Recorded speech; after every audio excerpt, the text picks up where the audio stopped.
What up? Welcome to A2thaShow.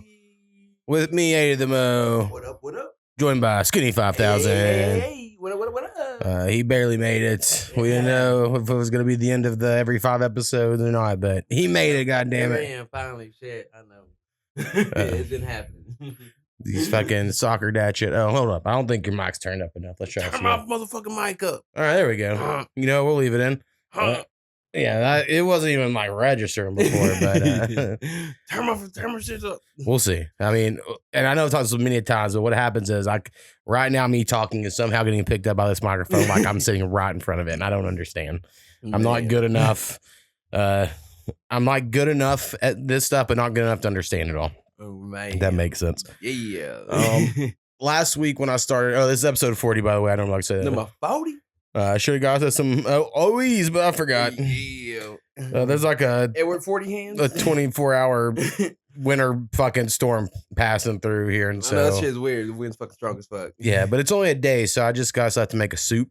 My wife likes soups. Ooh. I hate soups, but my wife loves them. So yeah, this little old lady, she fed me some tortillas. She said, "Try this tortilla soup." She's about 70. Like, I heard this shit pretty good. yeah, I'm tomorrow making chicken noodle soup, which is classic or whatever, not that difficult or anything. Right.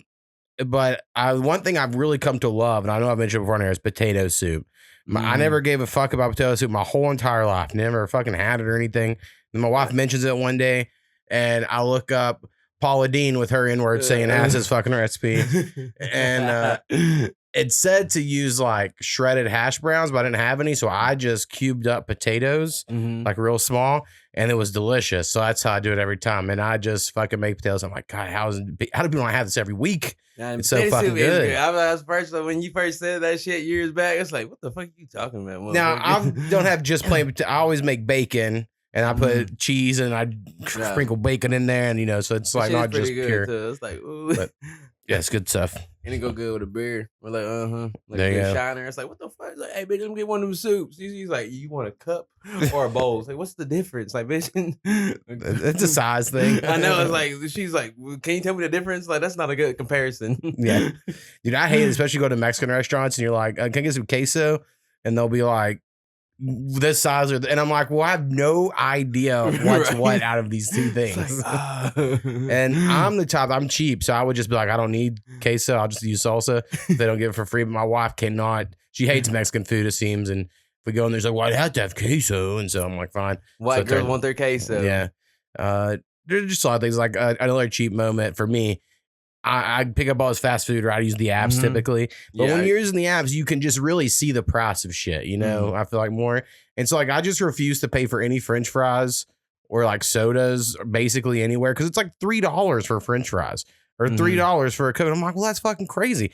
I could just get a second burger or whatever the case. You know what I mean? So like I can't do it. And my wife's always like, I can't believe you didn't get any French fries. I'm like, you just don't understand that's $3 those French fries. Or like, I don't even buy the fries for that. I'm gonna get them that trans fat shit. Like, I just get you a big ass burger. There you go. Yeah, that's what I feel like. And now I love fries. Don't get me wrong. I wish, it's the other times I have them or whatever. But the prices sometimes get a little crazy, I feel like. But we're just becoming old men in our new world. Price gouging shit. It was like, boom, I'm keeping all the receipts. Even when we went on a little family vacation, I'm keeping all the receipts and shit. Like, boom, boom. Like, The one thing that really sticks out to me, out of all the groceries, I'm sure it's not the most. I know meat's way worse, but orange juice.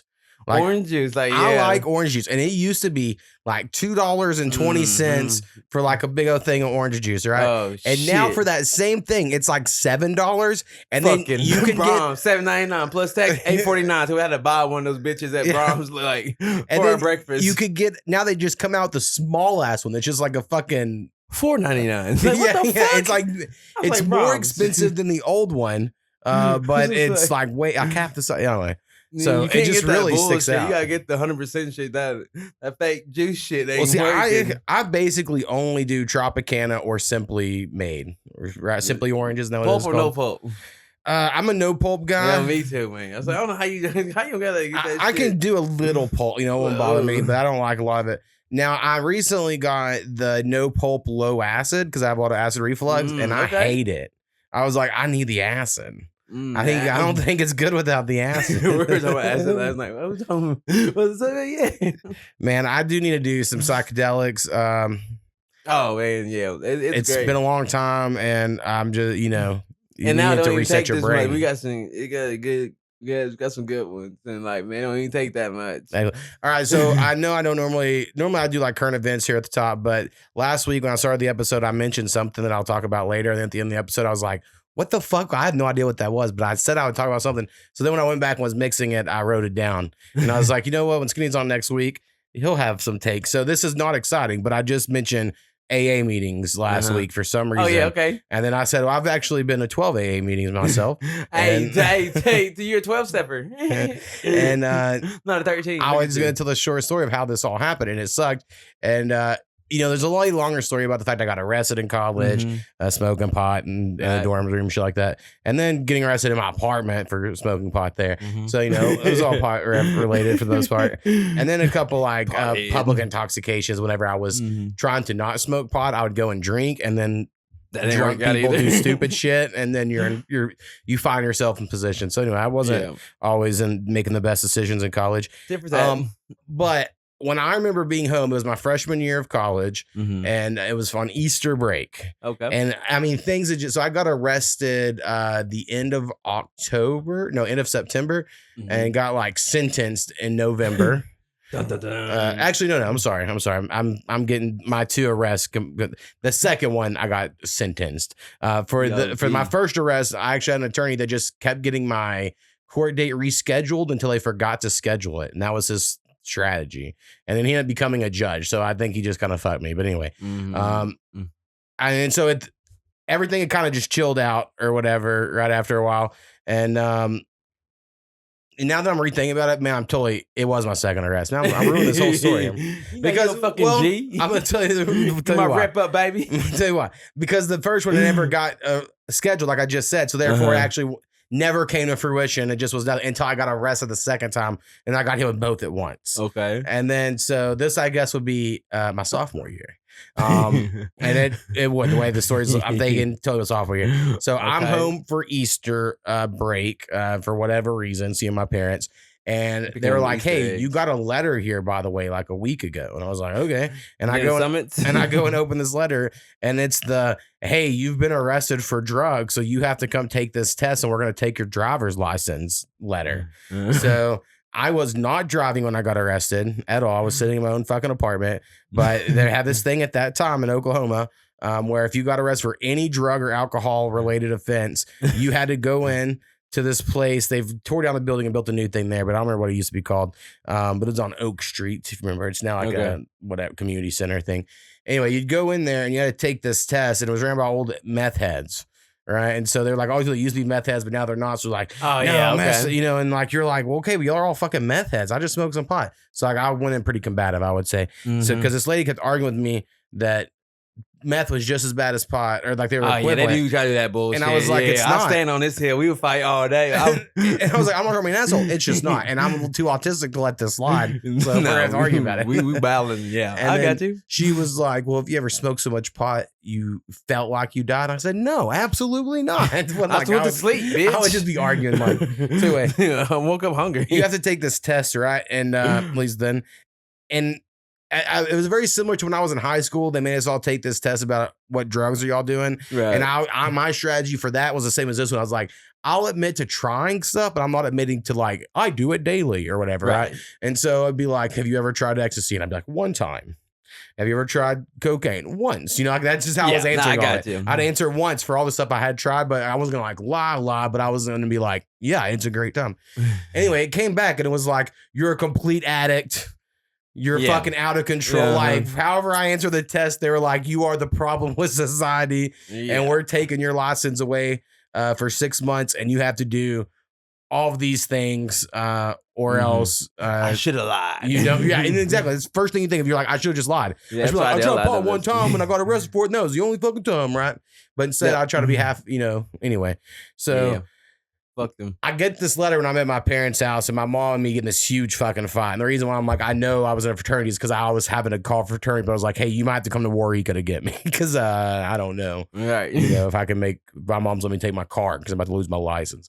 And man. So yeah, that shit sucked. And then I had to do 12 weeks of this counseling at that building. Mm-hmm. And then I had to do 12 AA meetings and I had to do DUI school, which was bullshit because I did all that shit. because I didn't even get a DUI. I've never had a DUI. It was easy as fuck. I went in there and went, oh, I've never drank and drove, which wasn't true, but that's what I said. I was like, they don't have proof otherwise. And then they'd be like, oh, all right, well, here, just do these classes and get done. And I passed it with flying colors. It wasn't a big deal at all. And right. But it costs money. And then it costs money. It's all it is about the money. It really is what it's all about. And then we had a fraternity brother named Jake, who he just wanted to me in my counseling things. I made a deal with the lady, and because I had to do 12 weeks, she said, well, can you do Tuesdays and Wednesdays and we can knock it out in 6 weeks? And I was like, yeah, absolutely. And so I had for pledges in the fraternity, they would, because I didn't have a car, so they would have to drive me over to this place. And I would say, and I was the only civilian. All the other people were from prison. They got fucking busted in from DOC or a jail somewhere. Damn. And so they would all walk in the circle, and I was the only one that like was wearing normal fucking clothes. And then the fucking lady leading my thing had a pot leaf tattoo on her arm. And so, and I was like, I'm here for pot. She was like, oh, it's not a big deal. And she like, it wasn't a bit like to her. She was like, you can just fucking sit there for 6 weeks and just leave like. You didn't do shit. And I was like, hell yeah. But, it was all about just taking your money or whatever. And then the AA meetings is what stuck out to me probably the most out of all of them because it was right down the road here. I'd walk to them in the evenings and only had to do 12. So it wasn't that big of a deal. But they would get real weird about like, I don't know if we'll sign this because you didn't share. And I'm like, well, you are going to sign it because you fucking have to. So I was here, you fucking asshole. Yeah, we were sharing. Like, man, I just made it some bullshit. It's like, damn, I'll be in here. It's like, man, I gotta do something. Like, all right. They really all got on my nerves. They were all old people in the one I went. And the basic theme is that God have given them this disease, and now God's testing them every day, and everything's about God's test to them. And I'm like, or you're just a fucking like, how could you not just own up? Like they're having to blame all of their problems on like this other outside. I don't know. It really rubbed me the wrong way. I was like, all y'all fucking suck. Not one of y'all even, but I wasn't an addict either. I was like, the guy that started, they either kind of make him like he's this top motherfucker and like, what the fuck? Y'all look at him like they would make him like he like a god or some shit. Right. Like, nah. And I get how it's probably fun, like you go from a life of partying to then like now you have to, all you get is this, and you drink your coffee, you smoke your cigarettes, you get your social time. It's a good time, coffee. But it's like, I just remember when it came down to the alcoholism part, at least the one here we're at in the Bible Belt, it was all very much, they all blamed God is what it said. Like, and I'm not saying like they all loved God and worship, like they all blamed him. It was like, and then God did this to me, but I had to overcome because God's tested. It was all set up like that. I don't know why, but I was, and then one of the guys in there ended up being a fraternity brother of ours' dad, who's older than us, who had moved back later. So like, let's say this is 2000, I can't even think of year, 2008, right, or whatever. Right. And then like in 2010, this one fraternity brother who's older than me moves back, and we start partying at his house, and then his dad's there drinking. I'm like, hey, that was the leader of the AA group. Like, that's the guy. And so then he like looked at me like, don't tell anybody. Well, I'm like, I don't give a shit. Right. Like so, shit. Your sins are your sins. Yeah. You got to live with that, not me. And then whenever I got my license back, it was awesome. I remember it very well. A fraternity brother named Clayton drove me down to Ardmore to try to go to get my license. Right. I got to do that like 3 times, I think. Yeah. The first time I went down there, I tried to get a breathalyzer in my, because they act like I'd been fucking arrested for alcohol, So I was like, well, I'll take a breathalyzer because I really don't drink and drive. That wasn't a thing I did. And then I was about 1 minute from it happening until the lady re-looked at my thing and goes, actually, you'd have to take a urine test every month. And I was like, well, never mind. I ain't doing it. Right. And she was like, you're not going to do it? I said, no. Which was so fucking like an admittance that I'm not Right. I'm not fixing this guy. Yeah, I'm like, no. And that breathalyzer in your vehicle, that's bullshit. Like, nah, man. Yeah. You gotta hum and do all extra shit. I got a picture of me and my daughter got blown up. All this shit, baby. Shit, help that out. Like, boom, look at that bum. She was like, little bitty fat chick. He's like, oh, I don't know. Boom, we gone, baby. We just riding. She thought she's cool as shit. So help daddy out. Let's go. You're the secret ingredient to starting this going. Shit. So I'll make sure you can do it. It's like, all right. One of the times I got arrested, so I gotten arrested twice for product I mentioned, and then I got arrested for a public intox, which was bullshit because I wasn't intoxicated. But it all was about a breathalyzer for the most part. We had these are all fraternity related because what you realize as you join fraternity is a lot of these guys are fucking stupid, and I mean they're all a lot of my friends, but yeah, we do some dumb shit. Yeah, a lot of dumb shit was done. And this guy had a breathalyzer in his car the whole time I knew him, right, for like 8 months. And the day he gets it out, he's gonna go leave a party and drink and drive. And I'm like, how dare you? You know, I was kind of like that. I was. Leader energy, if you will. And I go out in the yard. I'm like, give me you ain't fucking dry. What the fuck are you? You know, I'm doing one of those things. And then cops pull up as this is happening.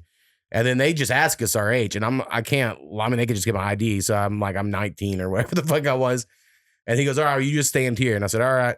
And then in that time, I've done nothing, but we have this other fraternity brother named Rebick. Oh, shit. And he comes storming out. He goes, get your hands off of Mo. You want to fight? I'll fuck you up. To the cop, mind you.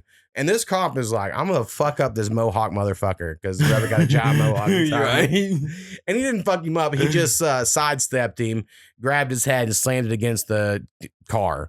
Right. And I was just standing there going, God damn, because I knew what was happening. And he was like, all right, both y'all in the car. And I was like, I didn't even do anything. Like, what the fuck?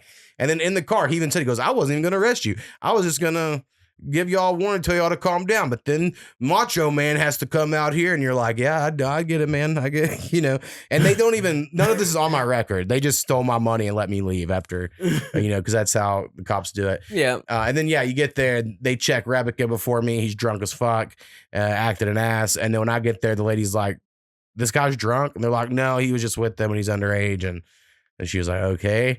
And then the thing is, I was on probation. Mm-hmm. Like I had just gotten sentenced to my jail time and then was waiting to go, actually, I think at this time. I was like, I'm actually supposed to check in here in like a month or whatever. And then checking in early, baby. Yeah.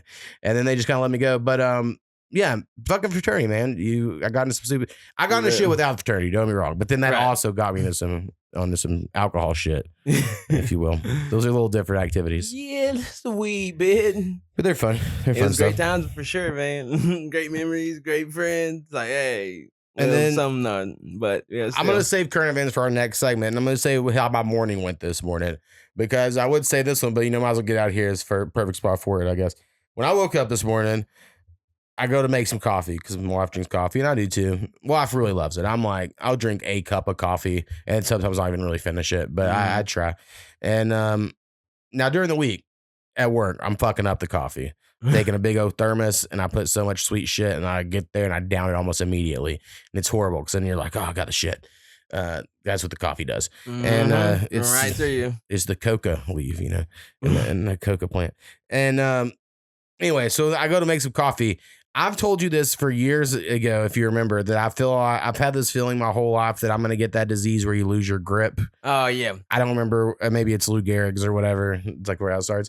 And so anyway, I just grab it and it looked like I fucking threw the coffee pot on the ground, but like it just slipped out of my hand, just shatters everywhere. Like the first thing that happens to me this morning, I was like, are you fucking serious? So then I had to clean up all this fucking glass. And then I was like, all right, well, I'm just going to go to Walmart right now. I'm going to go buy a fucking replacement coffee pot. I see them all the time. And so I go there. We have a Mr. Coffee machine. So I get the Mr. Coffee, pot replacement. Says it's universal. Bring it home. It is not universal. It is literally this much too short. You just see it. It's not the fucking right size. And I'm like, this is some fucking bullshit. So I was pissed. So then I was like, fuck it. I'm going right back to Walmart. I'm getting my money back. I'm going to have to get a whole coffee pot, I guess. And so some gay dude at the customer service was fucking annoyed to have someone there at 7:30 in the morning But I'm like, just give me my fucking money. And I was trying to explain it all, but he didn't give a shit at all while I was returning it. So anyway, then I get a whole new coffee machine. And by the time I got back with that, my wife was making tea. And then I didn't even get to drink coffee because I'm not drinking no fucking hot tea. You know, I'm not that type of guy yet. Maybe someday, but she embraced that English shit. Oh yeah, she'll fucking drink her Earl Grey. And the Earl Grey, like, yeah, that's it. And sometimes she'll even get cookies. Like, these cookies are Earl Grey flavor. I'm like, I don't even know what the fuck that is. I don't know what the fuck Earl Grey. Is that a man? Like, what is this flavor? I'm related to a lot of colors. like, hey, Earl, what you doing? Sound like one of my cousins. Hey, Earl Grey? Yeah, that's my cousin. Yeah, it does sound like someone. Oh, shit. We have some Greys in fucking over here in Ada. Yeah, we do. So, people, I mean, I don't give a which way, but Skinny's last name is Black, and he's related to Greys. Like, we got blacks, browns, blues. Yeah, and we got grays too in here too. Like, yeah. Interesting. That is crazy. See, I have a very like unique last name, or like it's misspelled weird, shit. And but like no one else has it, and you're also like, but yeah, when it's just something very generic, and when something like Black and you are Black, it seems like that's probably like where it came from. You know, but if you're a white and your last name is Black, people are like, because we were blacksmiths, you know, like that make up some shit. Yeah, when I looked at mine, it said some bullshit. It's like, what the fuck? That don't make no sense. It's like, nah, that don't even. Nice try, motherfucker. Well, this time, I mean, I could always do a 23andMe, but I was always scared they're going to sell your data, and they did. But it doesn't matter. Who cares? And they can use it as evidence too. Oh yeah, like then like people got caught in murder. Yeah, I don't want fucking all these shit kids floating around to find me. Here. With you get in that system all of a sudden, then you got some kids you didn't know about hitting you up, being like, actually, you've now entered the database. Me and Tony always talk about that all the time. It's like, oh, I'll be so mad at you, but I don't accept it. I'll be so mad at you, but like, I know you said kid. Well, I totally shouldn't tell his business, but I think of it quite a bit. I was texting with Powell this week because I was like, hey, I'd like to come hang out this week, but also my dog's on her deathbed, and you know, it's a lot of shit going on, so we'll see. And honestly, it's gonna be. I had to talk to him about him still dating the same girl. Because last time I saw him, and he told me about like the things she said. Oh, this is the same girl from the last time. I'm like, these things are unforgivable. You can't just take back a girl who says this shit. And so, I'm gonna have to be a bro, and I don't know if he wants to hear all this shit. You know, that's how. This is the history of our relationship. I'm always telling him how it is, and he's like, "You're right." So I'll have to. But yeah. Anyway, so. Back in the day, when Powwow was between fiancés, because he had these two fiancés at different times in college, but he was dating this crazy girl, and I wouldn't call all girls crazy, you know, I'm not that type. But this girl went crazy for Powwow. Powwow has this effect on some ladies for some reason. I'm not trying to hate. It's just like you don't see it coming. You're like, what the? She likes Powwow, you know what it is, like out of nowhere. And Fatal Attractions. I think her name was Vanessa. Maybe I can't quite remember what her name was.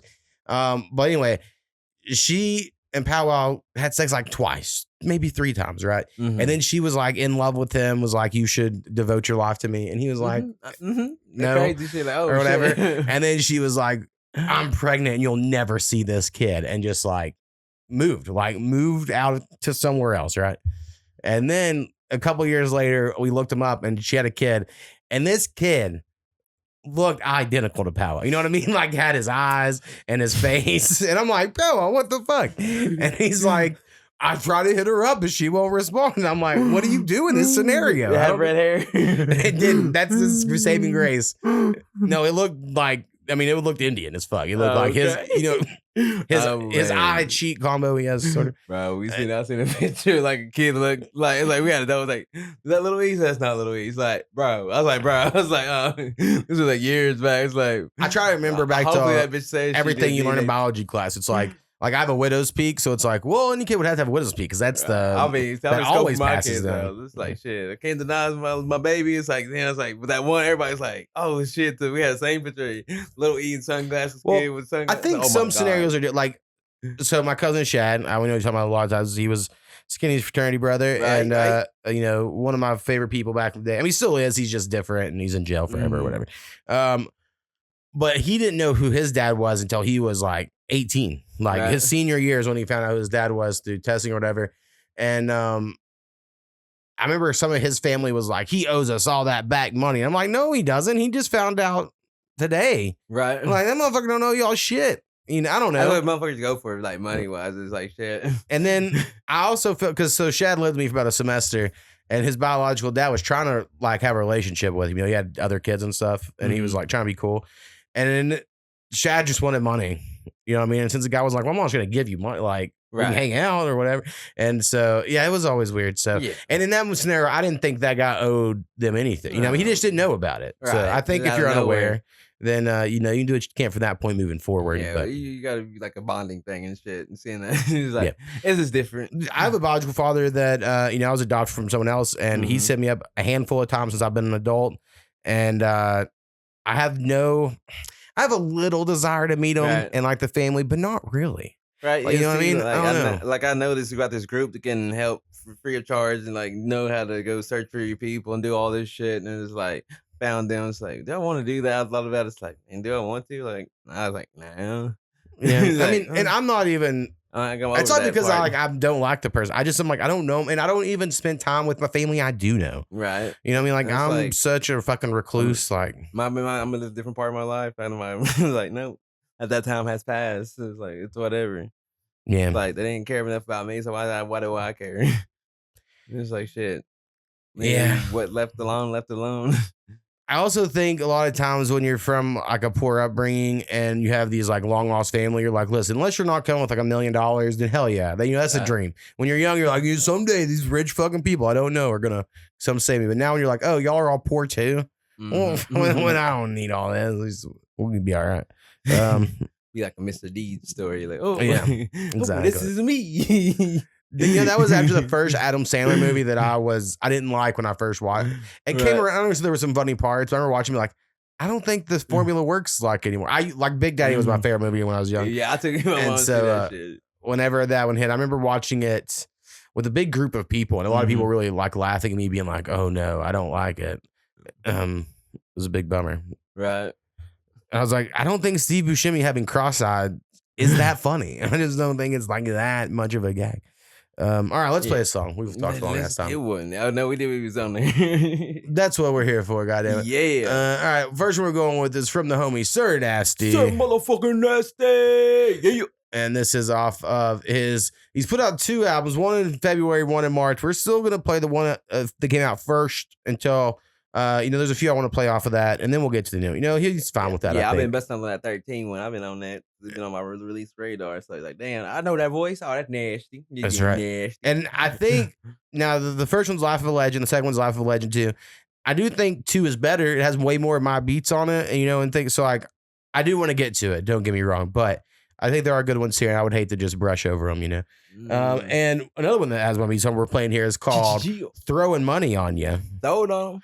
And this is, I really like this beat. I like beats like this that I make that are very simple and repetitive, but also are just made to just rap to. I mean, I don't know. Okay. I have a couple beats on my next album that are they're similar to this, and I feel like there's a certain lane that I'm like, when I make them, I'm like, oh yeah, this is dope. This is right. It's in the pocket. So anyway, Throw Money on You, Sir Nasty. Make Let's it rain, give it baby. a listen.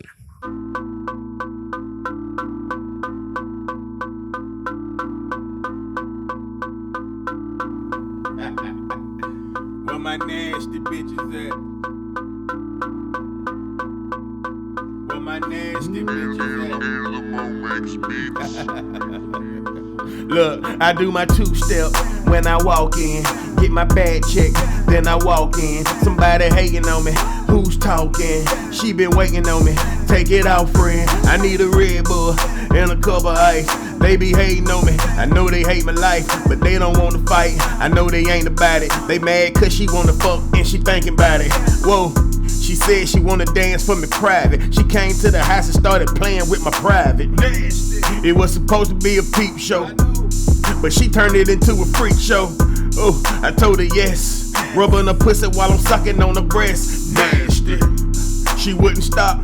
I said, shit, bitch, you about to make me pop. Nasty. I be in the club throwing money on these bitches. Money on these bitches, money on these bitches. I be in the club throwing money on these bitches. Money on these bitches, money on these bitches. Look, I be in the club throwing money on these bitches. Throwing money on these bitches. I be in the club throwing money on these bitches. Throwing money on these bitches. throwing money on these bitches. Let's have a house party on my homebody. Lick on your own breast, touch your own body. I'm telling nobody that she a freak though. I call her girlfriend, she call me Chico. Now tell your girlfriend, we bout to eat though. A little strip tease, a little pre-show, a little pre-cum. My shit is pornographic, I'm serving nasty.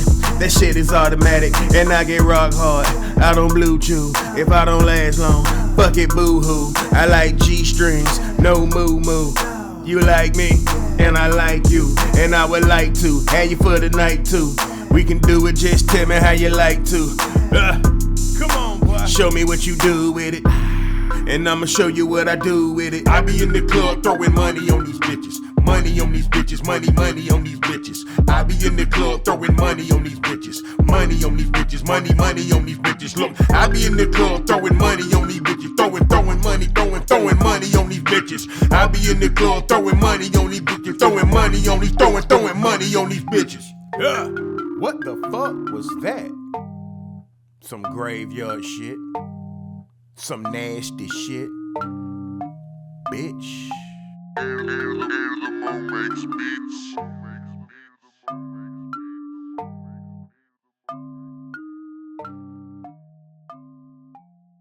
Sir Nasty. Gee, it's some nasty shit, bitch. Throw some money. I love that. Is right. Throwing some money on you. Yeah, throwing that money. I remember the part where he put the hook. That was the reason why I didn't keep the beat, because like I don't know what the fuck I would do with that. But I like the verses part of the beat. But I think he pulled it off. Cohesion with it. Yeah. It worked for sure. You know, I sent it to check him up to the right guy. I do think, man, I looked it up the other day because I always talk about how many beats each one of them have. I think Nasty's down to 96 beats, so he does not have over 100 anymore in mine. So I have a pack though at the moment for him, for Soko, and maybe a few for Karma. I don't know if she needs them, and I have some for H2. So I need to send out to some people. But I just am so busy playing this goddamn cat breeding game that it's you know. Karma had a song too. It came on my shit too. Yeah, she had a new one recently.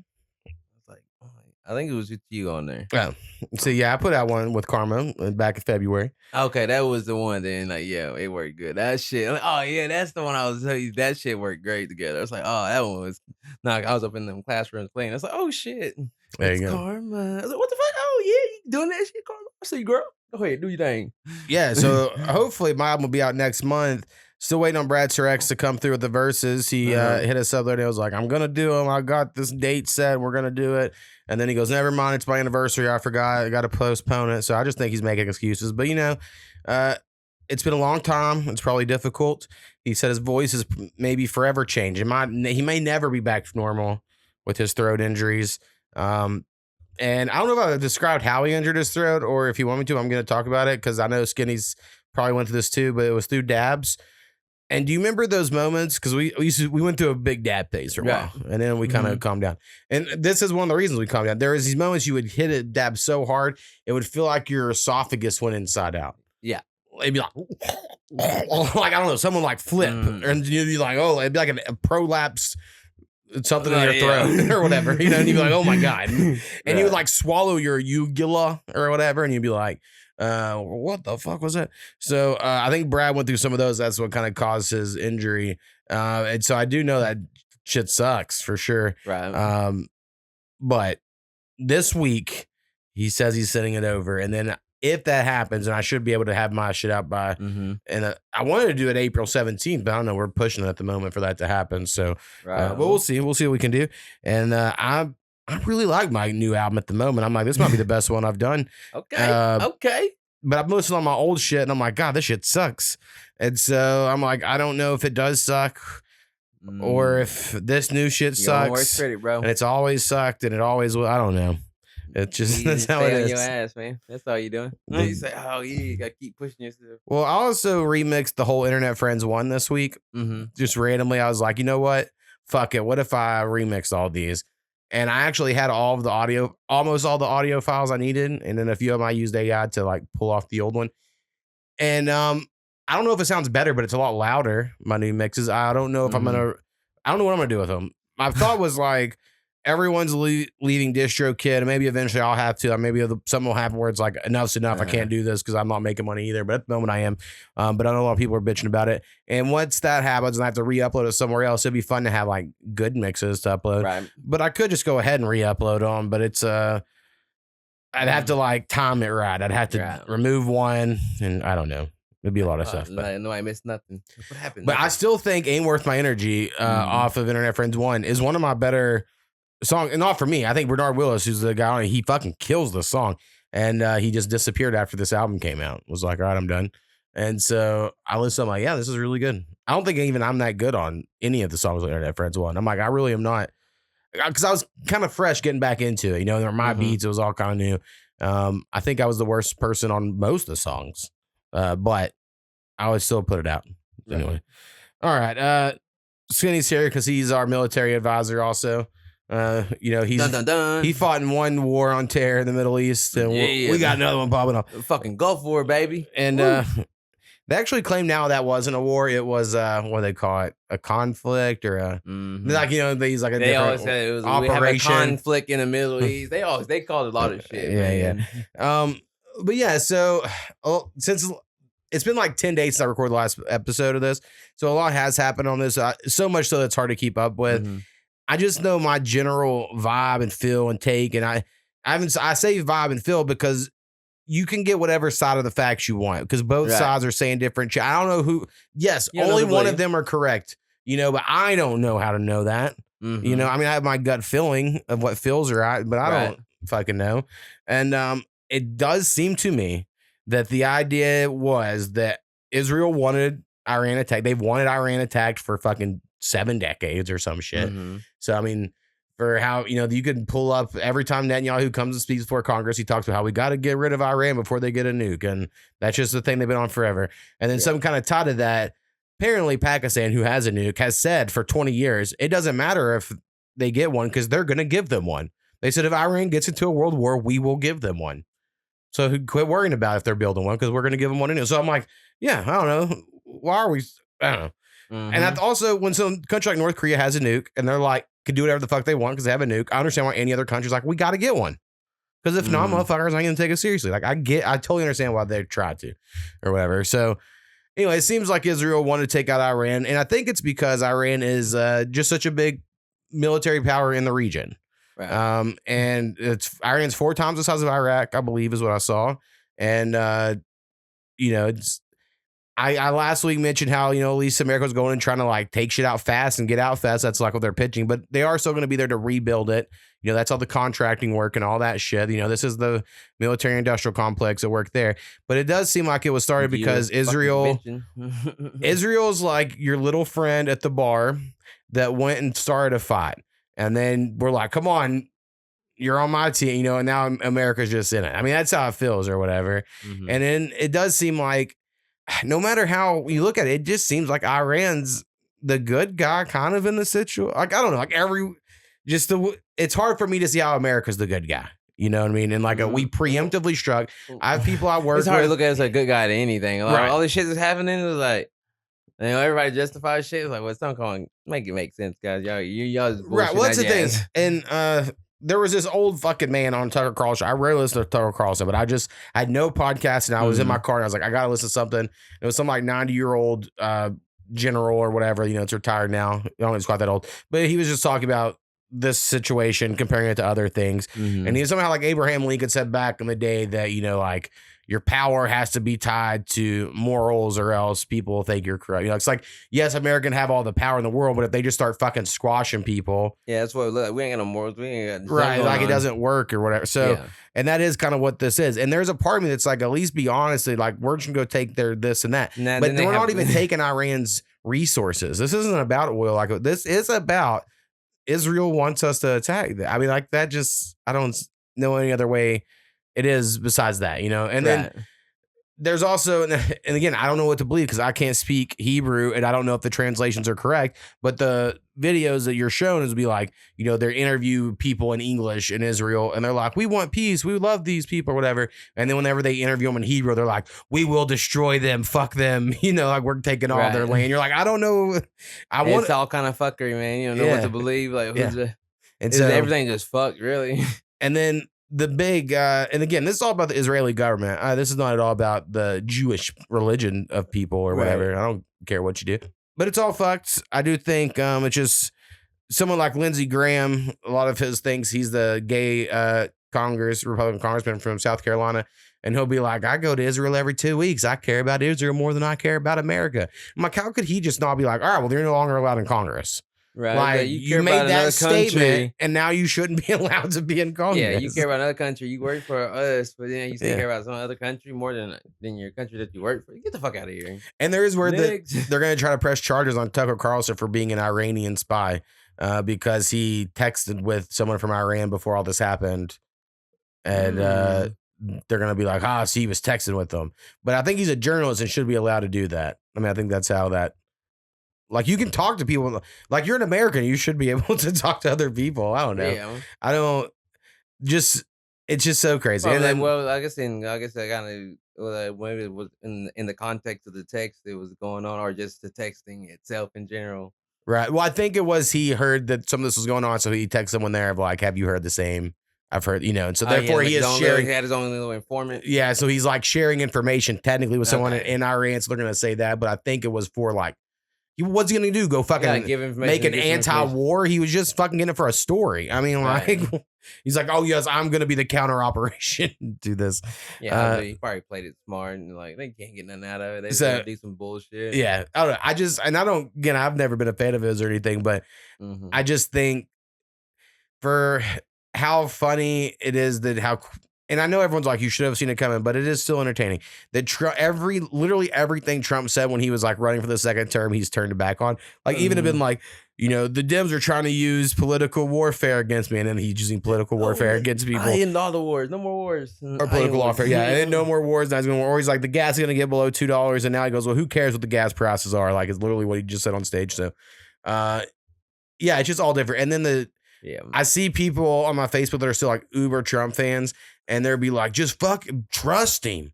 All right, he's gotten us this far. He's making America great. You just hate America. Like, they're full body and brainwashed. You know what I mean? Like, there is no... He's making... how make America great? We're like a fucking joke what we look like.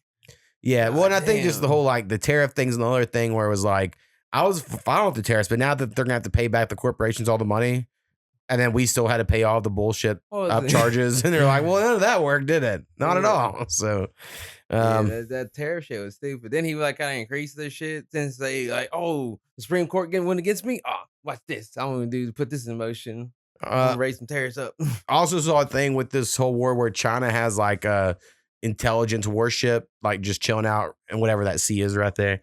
And it's literally stealing every amount of information we send out and then relaying it to Iran. So the reason why Iran, I guess, is holding a chance at the moment or like able to defend against certain things is because they're involved in a like information space, but not like actual boots on the ground. And then people are like, but if we bomb that Chinese ship, then you bring China into it. Then that is a world war, And so it is like we're all like walking a tightrope, not to do a world war, but also I think they want a world war.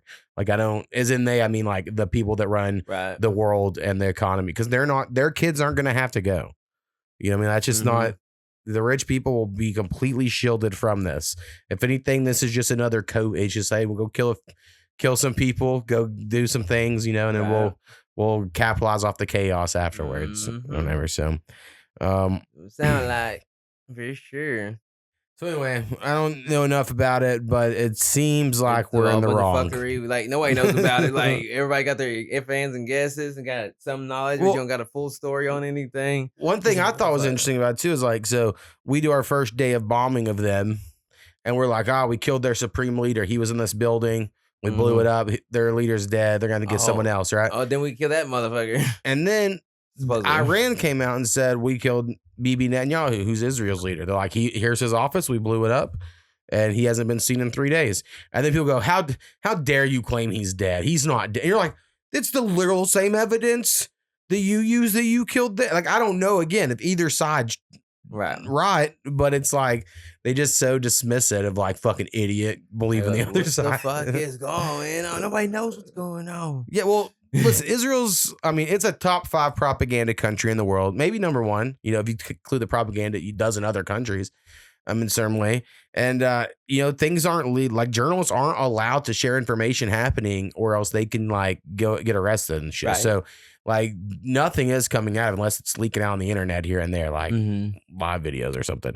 But yeah, you'll see a lot of reports that Iran's actually doing very well. And then, but then you see so many people saying that I'm like, this feels like a propaganda put. You know what I mean? Like there's a certain type of person who's like, actually, Iran is destroying them. And you're like, how do you know? I'm like, I don't know. It just all is so. Yeah, Ricky Bobby, what do you know? Well, I don't know. Yeah, but I don't know.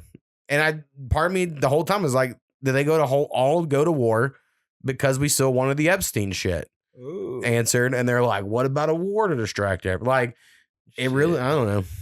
And all this Epstein shit. They just keep coming out with Epstein shit. Now their bodies at one of his ranches and shit.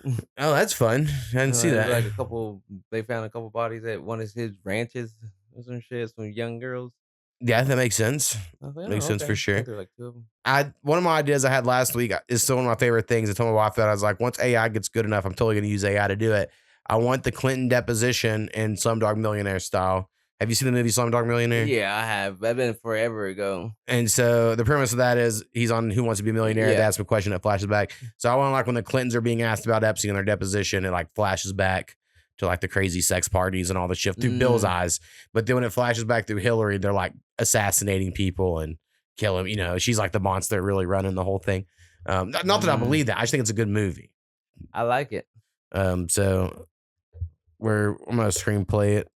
You know, get working on my writing. We at the Sundance Festival. That's right. If I could write better, I would try. I'm really not that good at writing. Hey, you got Coop right there with you. She can help you write it out. You got a good source. Right. She would be a good editor or whatever for sure. But I don't know. I don't know if she could. She'll see the vision. Yeah, y'all be powerhouse. I mean, I think I have the creative vision. I don't know if she would have the vision, but we'll see. Maybe we can work on it. So AI is also still evil. We'll touch on that here before we play another song. Because I mentioned earlier. AI thirsty as fuck. Yeah. Well, and also, like, are you sure? I can't get over this one like sort of idea on it of the reason why I hesitate to say it is because you can say it was any technology, but I feel like it makes the most sense with this. Is like we do know the world for the most part works without AI. You know what I mean? Like. But like we knew it worked like in the mid 1900s, right? Like with that current technology, and we didn't have to change anything, and yet we did. So I get like that's the argument of like, well, we didn't need the internet, and you're like, well, maybe we didn't. Maybe that did fuck us all up. You know, I don't fucking know. But either way, it's like we know that we could like maybe people would have jobs, and the argument would be like, not everyone does, and I get it. But you know, we like society works without AI. This AI revolution, but yet people are like, we will force this on you, and if it fucks up the world. That's your fault because we're rich and we want this to happen.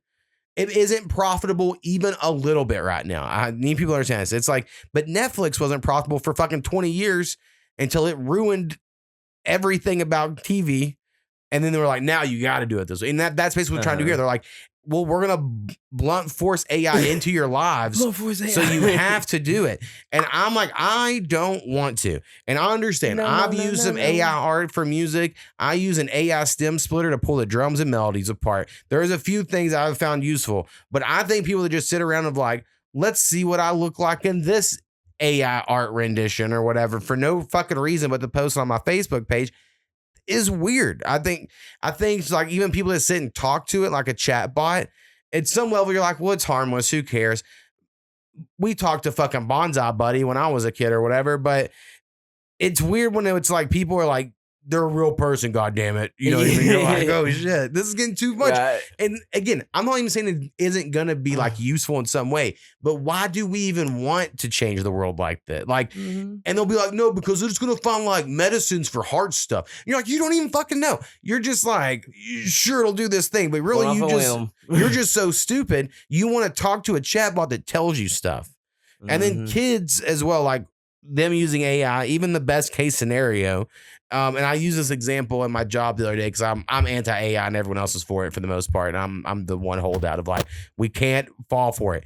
But they say something like, well, now we have like calculators all the time. So kids, like, that's not a big deal. I'm like, no, it is a big deal. If you would have given a kid a calculator in first grade and said, all right, now learn addition, they would have never learned addition because they would have just had a calculator. But instead, you like wait to give them that until after they learn certain stuff. And I think AI is the same way. Like, you should get AI, let's say if you have like a college degree or like, and not even, let's say even higher, like a doctorate, right? Like you're a fucking scientist. Yeah, you should be so smart and you're with that fucking AI doing fucking smart guy shit. But if you're just fucking some dude who don't know shit, you're wasting everyone's resources by you being like, come on, motherfucker. Well, actually, what year did this movie come out, AI? And then the AI's like, and you're like, you could have Googled that shit. What the fuck are you wasting AI for?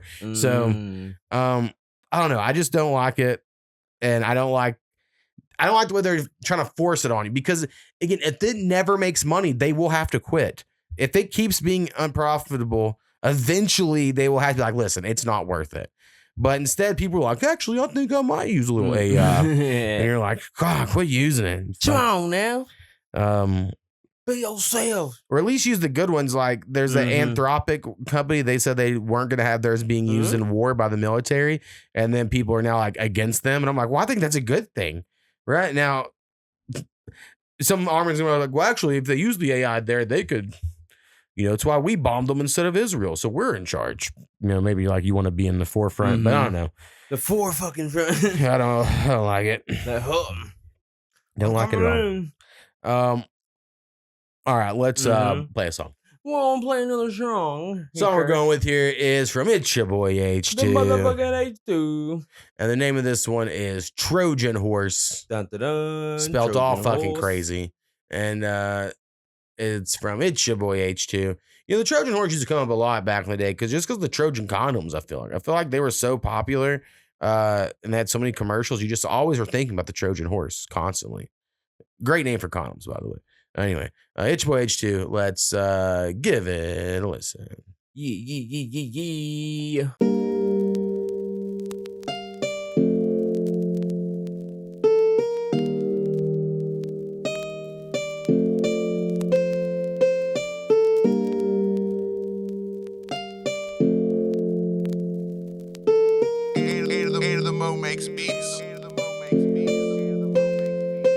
Yeah, I'm taking shots at everybody. Them, you, her, and him. Sever every limb, dismember everybody. Just when you think you got me, you ain't never ever got me. Just when you thought you saw me fall, you ain't never shot me. Get hit with the steel for trying to be a carbon copy. Talking reckless on the radio like you was shopping swapping. Now we swapping shots and popping noggins just to stop the knocking. Stop ringing my bell unless you're here to bring it. Bring it to the point it brings one of us to hell. And singing pop ain't gonna keep you from dodging shells. It's all a piece of shit if even one line smell. That's why I say I ain't buying any shit you sell. That's why I spit it well from beginning to the end. You chillin' with Magellan in the land of the pretend. So I can't pretend to make amends with any of you assholes. You hold the throne, but it's only in Eureka's cast. And I know I don't say shit to float your boat, but I'm here to break the gate and cross the moat. Every year it feels like we just lost your vote, and it's clear distractions have you by the throat. And I know I don't say shit to float your boat, but I'm here to break the gate and cross the moat. Every year it feels like we just lost your vote, and it's clear distractions have you by the throat. I slay my enemies like I'm part of the round table. I'm a walking documentary, you hang around fables. I'm far out like satellite, you stick with basic cable. All day I can tell you what I am and what ain't you, but no thank you, I can't waste all my rhymes on you,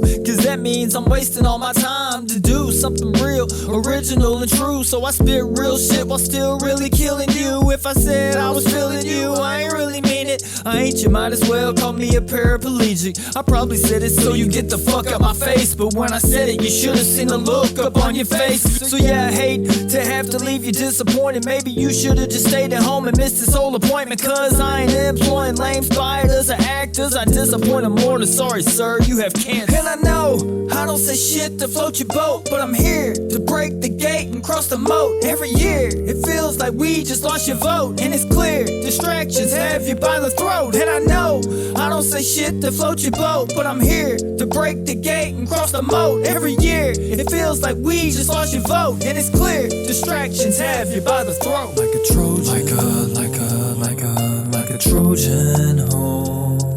Like a Trojan, like a Trojan home. Like a Trojan home. Like a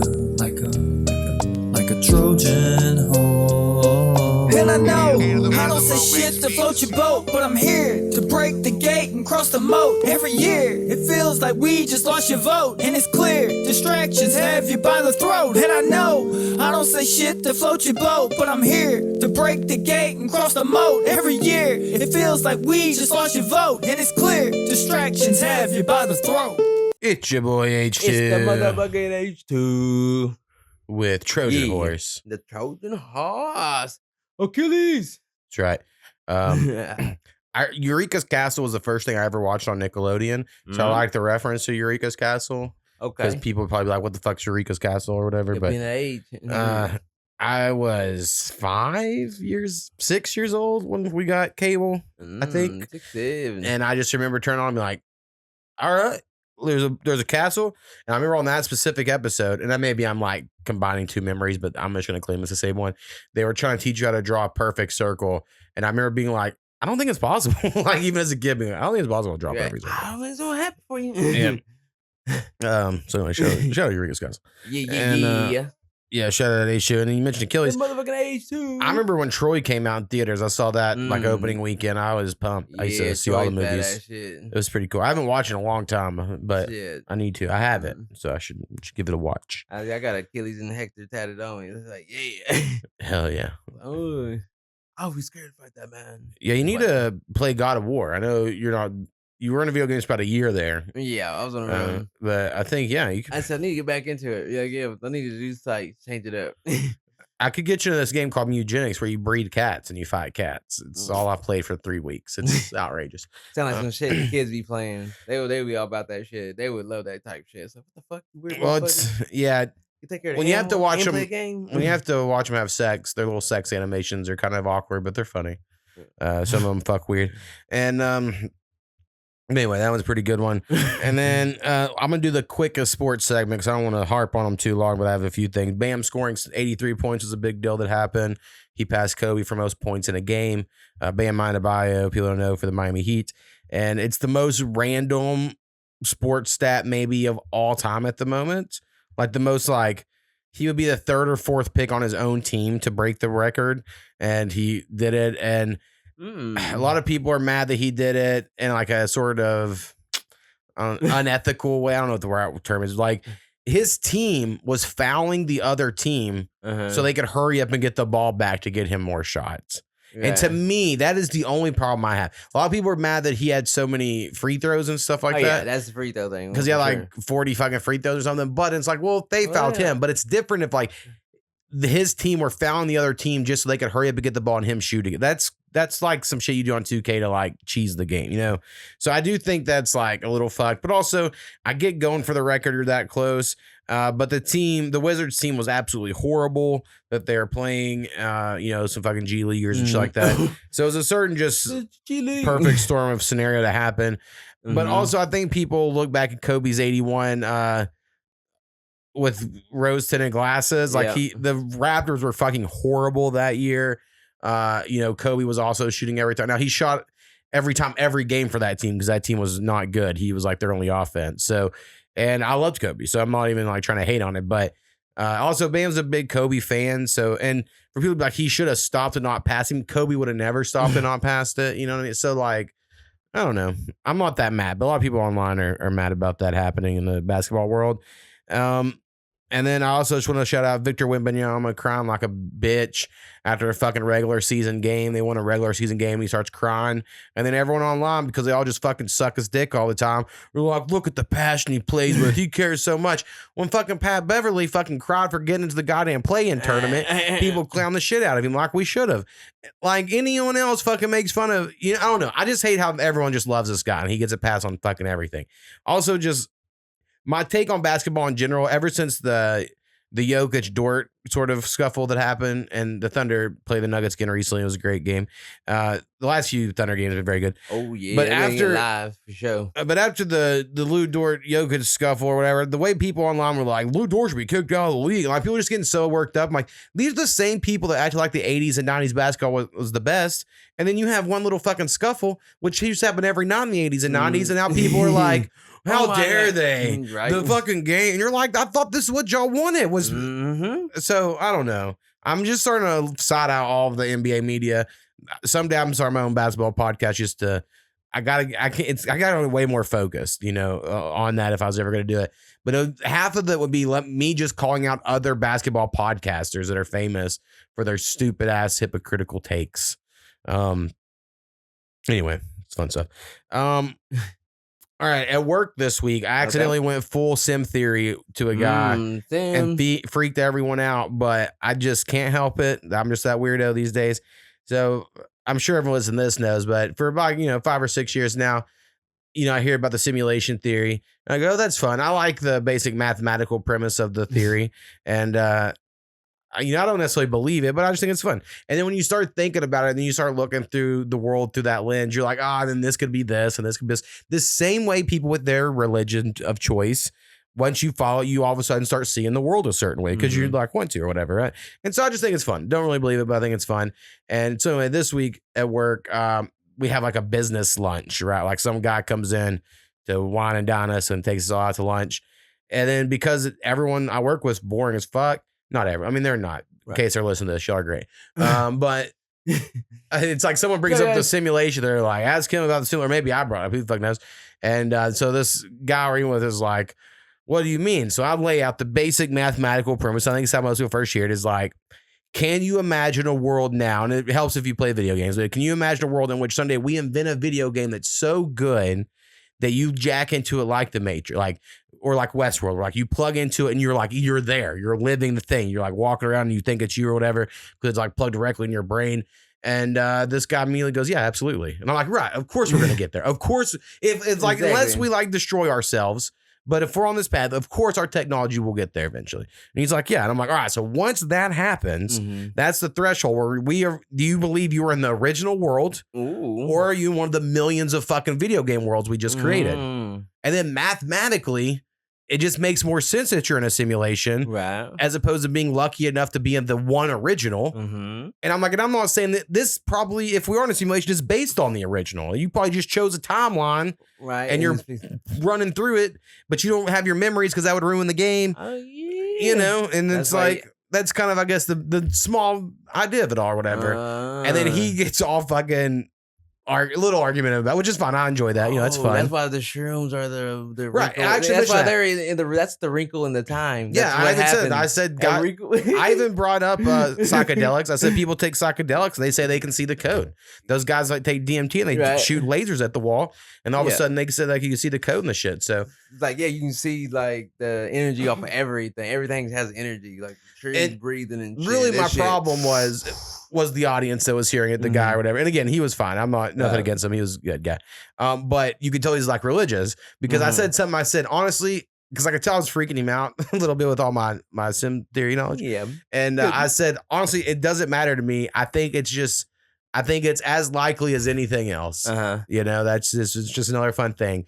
And he's like, well, you said it's the same as anything else, but it's not the same. He says 10 minutes after, later, Right. And so I was trying to remember what I say exactly. Catch up, motherfucker. And I go, right, he goes, well, yeah, because in that, once the video game's over, the video game's just over. But in the real world, we have an afterlife, which to me is quite the statement, right? Because I'm like, well, that's if you're religious and you believe it and you have no proof of an afterlife. I'm not even saying you can't believe in it, but to say it in such a no, we have an afterlife here. When I'm like, guess what? You won the video game too. Because in my fucking scenario, I said you wake up after the game and you'll be like, oh my God, I just lived this whole fucking life. That's crazy or whatever. Right. And so some games just hang on with you. It's like, oh, because I can't say it's I can't even finish it. It'd be 2 o'clock in the morning. It's like, oh yeah, I'm gonna finish that. Be thinking about it. So how am I gonna finish this level? I gotta figure out how to beat that shit. So it lingers sometimes too. So I couldn't argue with him once he was like, well, there's an after. I was like, I cannot get into this shit with this fucker. I was like, I went, right. Yeah, if that's, for sure, man. And I just kind of left it there. Thumbs up, bro. But I just think, but once you do, you start seeing stuff in simulation theory.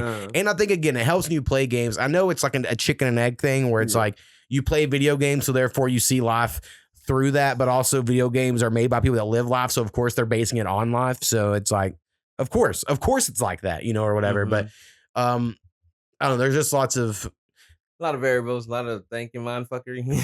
Yeah, when you start playing really good simulation games where people have coded all these different variables in, you're like, we could someday do you could make that. It would take a lot. Don't get me wrong. Right. It would take a lot, but I think it'd be possible. See, so there's some people with an open minded, like you're open minded. Some people just closed minded, can't see around shit. It's like, nope, no, tunnel. I can't see anything else. This is what it is. Like, no, open your fucking mind up, bitch. See something different. Like, oh, Right. Wow. Yeah, don't take everything verbatim. Well, I also think, because I keep thinking back to this, guy just hearing off the first time, because I first heard it the first time, just being a math person, I was like, oh yeah, I get the statistic reason, or whatever. And I just kind of left it at that. And then over years thought about it or whatever. But I think a lot of people this life has to be special. Yeah. You know what I mean? Like, well, this is the one we're living right now. It has to be. And if it's not, fuck you. You know what I mean? Like, that's just their view. Like, no, their life's so special. Whereas because I'm so depressed and have that sort of mentality, nothing special. You know what I mean? Like, I just don't think that. And so me and my wife, not to step on when I eventually talked to Soko about TV shows, but we watched the newest season of Love is Blind. We've watched about 4 out of the 10 seasons. So I don't watch it often, but every once in a while, I'm like, it's a fucking mindless show. People be like, oh, your wife watches that? Actually, it's my choice. I'm like, we're watching this dumbass fucking reality show where they think they are in love through a wall because they're fucking stupid. And there is something about, I think it's the naivete, if you will, of it all. Like, these people are like in their 30s, relatively our age, maybe a little slightly younger, but they'll be saying stuff like, I gotta find my wife, the person I can share all my deepest, darkest secrets with, that I can go. Like, their expectations for a spouse is crazy. Where I'm like, you're living in a fantasy world. You think I share my soul with my wife? Like, I have to keep all this. I'm I don't want to dump extra shit on, make them weary and shit. That make me a piece of shit. But I feel like if I truly love this motherfucker, I'm not gonna dump some of this shit. I don't need to put that load on them. And then there's also the part that's like, the ugliest dudes will think they need a hotter chick, and then on this new season, like, the goofiest looking dude is with the hottest chick, and he's like not really into her, and I think she's like Latina, funny. And he's like a half black dude, but he's got that the guy who manages the Chick-fil-A look. Okay. He has like that sort of big old wide fucking thing, and I was like, yeah, you're a goofy looking dude. You'd be fucking lucky to be with this woman. What are you talking about? And she's like super high, like, I guess I'm just not enough. And you're like, some of that is very entertaining to watch. Right. But yeah, I watched that and I'm like, am I broken or are these people just stupid as shit? Everything's broken. Yeah. The system is broken. That's true. We're just bending the fuck out of it some more. That's all we're doing.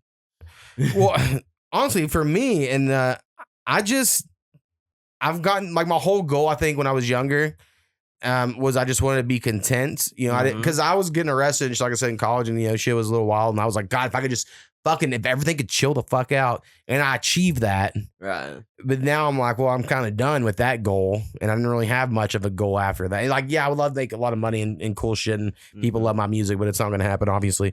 And but there's like at least got this, and sometimes I'll compare my life to like other people's. I'm like, what's way better than these, but way worse than me, Right. Yeah, you can do that all day. So you gotta get, it's like that internal thing with you. You gotta be happy in within yourself. That's what you gotta find that. And it's not okay. Like, once you find that, you're good. You're golden. I mean, who makes beats like this? I started to tell myself things like that. Sometimes you gotta be real with yourself too. Also, like, hey, when something sucks, it does suck. Like, you beat yourself a lot, the more you give yourself credit. And like when you say, hey, that's like when you say, oh yeah, this is the one or some shit. It's like, oh, this. It's like, oh yeah, it is badass, and you feel it, and you're like, all right. Yeah, a lot of your shit is like that, and it's like, well, bro, like, hey, a lot of your shit is like that, but that's my view, but you get your own view. Yeah. Well, it's hard to know, if people like it or not. Like, I don't know. Well, it's like, I assume most of the time my wife doesn't like my music or whatever. She doesn't listen to it, doesn't ask about it or care. And then every once in a while I'll say something. She's like, you're way better than this person. Right. I'm like, oh, I didn't realize you. And like, we watched the show Kill Tony, which I talk about all the time or whatever. But every once in a while, someone on there claim they rap, and then they'll let them like rap or whatever on the stage. Yeah. And she's like, you're better than anyone who's ever been on that show. And I was like, oh, that's awesome. So I was like, that's cool. Like, oh, yeah. Because I'm always excited when I'm like, oh, let's see how bad this person is. Whatever. I love a bad white rapper. I'm the best one. I want to see all the bad ones. I like a bad black rapper too, but I just think people give them passes. I don't like people let a white guy have it. No, we clown motherfuckers. They still get clowned. Like, hell yeah. I think he was like, you gonna be rapping and being black. You got it. That's a statement. Well, I do think it's it's one of those things, like being lucky from a different, like the analog world. But since we got the tail end of like the college parties, rapping at the parties with like me being in a cypher with like 12 black dudes, and then you having to feel like you earned something or whatever. I'm glad I experienced that, because I'm sure like a young white guy now that didn't experience that, they're probably living like, I don't know if I could keep up in these scenarios or whatever. Right. But the key to the cipher is everyone sucks. That's what that no one tells you, is everyone typically sucks in the side. Like everyone's going to fuck up, or whatever, but it's all about your attitude of like, you just pretend you were good and everyone kind of goes along with it, That's what I learned anyway. And go last, because it's like, if you can, it makes it for a hyper moment, if you will. I'm building it up. Let's see what y'all got. Okay, I'm gonna shake what I got. Now, if I was ever freestyle with just like one other person, I couldn't do it. I was like, this is too much pressure. But it was like, a big group of people, felt pretty good. Hurry up. Yeah, felt good about it. I thought there was a couple random things. Oh, I just want to, hey, what's up with the on the windshield of things that are holding phones? Oh, You know what I mean? Like, there's phone holders that people have like on their console area. Yeah. But a lot of times I see people like they have it suctioned to their windshield, and then they're like, I can just see their phone is like right in front of their face as they're driving. Yeah. How the fuck? That seems like that should be illegal. Yeah, that's not. They're fucking just watching the TikToks or whatever. I don't know. I was like, this is crazy. And I just noticed it a lot lately. And I've always wanted to invest in a dash camera and just film. I drive a lot for my job every day. And I feel like every day I catch some crazy shit of like, well, that's illegal. You shouldn't be doing that. And I want to make a compilation. No one would watch it probably, but I just want to be like, all the shit drivers I see every day compilation. But again, that'd be a lot of work, and I'd probably really never get around to cutting all that. But I see a lot of that, and I just think it's crazy because I see also, I'm always looking at people's eyes because most people are looking down at their phone. Almost everyone I pass is like, if you can see, if they're not wearing sunglasses, you can see their eyes. You'll notice that their eyes are like looking down. And I'm like, it is crazy that no one is paying attention to the road anymore. Because I remember we lived through you would get pulled over if you were on your cell phone. Like cops would pull you over for being on your phone if they saw you. I remember like driving down the highway, my mom calling and be like, hold on, mom. And I would like put it down and then wait till you came back up.